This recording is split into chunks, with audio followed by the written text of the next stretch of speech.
Максималната искористеност на капацитетите на 4 клона на детската градинка Павлина Велјанова не овозможува да се задоволат барањата на родителите кои сакаат да им обезбедат соодветно згрижување на своите деца во оваа институција. Проблемот со решавањето на зголемување на бројот на деца во групи во постојните објекти, за што на последната седница на Советот беше дадена согласност, не е решение. Беше речено дека мора да се изнеде соодветен одговор на подолг рок, при што имаше и конкретни предлози. Не е фер прв дојден прв услужен и да се соочиме со тоа дека деца од соседните општини, од Чишиново, Обишево, од Зрновци, кои веќе посетуваат градинка, ќе иземат ред на децата кои што се од нашата општина. И поради тоа, еве, мој апел до представниците од детската градинка е дека во најкраток рок за следната година за уписите треба да биде изготвен правилник во кој што децата кои што се жители на општина Кочани ќе имаат приоритет во запишувањето во детската градинка. Исто така сакам да потенцирам дека и реонизацијата која што е на територијата на општина Кочани, сметам дека ќе биде полезна бидејќи некои од градинките се повеќе оптеретени, имат повеќе деца на сметка на останатите градинки. Градоначалникот Илиев рече дека се размислува за изградба на нов објект, односно клон на градинката во Кочани, а за што било разговарано со Министерството за труд и социјална политика и со други институции од оваа област. Главен проблем бил тоа што досега во урбанистичките планови на Кочани немало предвидено простор за нова детска градинка, поради што во последен момент се направени промени во деталниот урбанистички план.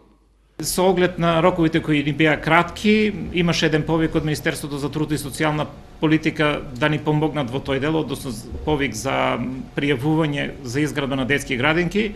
Ние како локална самоуправа ги направивме сите напори, иако роковите течеа беа многу кратки, немаме проект, меѓутоа благодарение на дел од колегите соработници во локалната самоуправа и на разбирањето на партнерите кои соработуваат со општина Кочани, се најде партнер кој ќе го изработи бесплатно проектот за изградба на детска градинка и со истиот проект ние сме спремни да конкурираме околу до крајот на декември за изградба на детска градинка во делот на Дрчевик, односно Бејрут, популарно наречен Бејрут. Дополнително, според Илиев, ќе се направи промена на деталниот урбанистички план во населбата Текешински Лозја, за да може на постојниот клон на градинката да се доградат уште неколку простории, со што би се зголемил неговиот капацитет.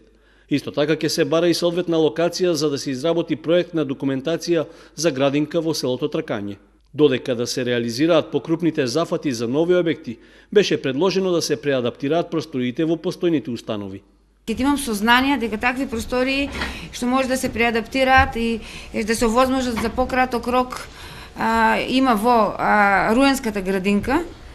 Потоа може со преадаптација на простори во училиштата, кои простори би ги посетувале поголемите, повозрастните дечиња од градинката и така натаму. Значи, не мора да чекаме да дојде до изградба на градинка, можеме и предвремено да реагираме со помали финансии, ама побрзо да обезбедиме на децата подобри услови.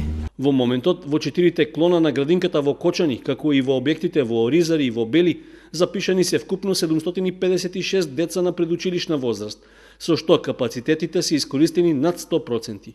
При тоа, задачите за грижа околу најмладите ги исполнуваат вкупно 87 вработени, од кои 43 се негувателки и 13 воспитувачи, а останатите се стручни лица и помошен персонал.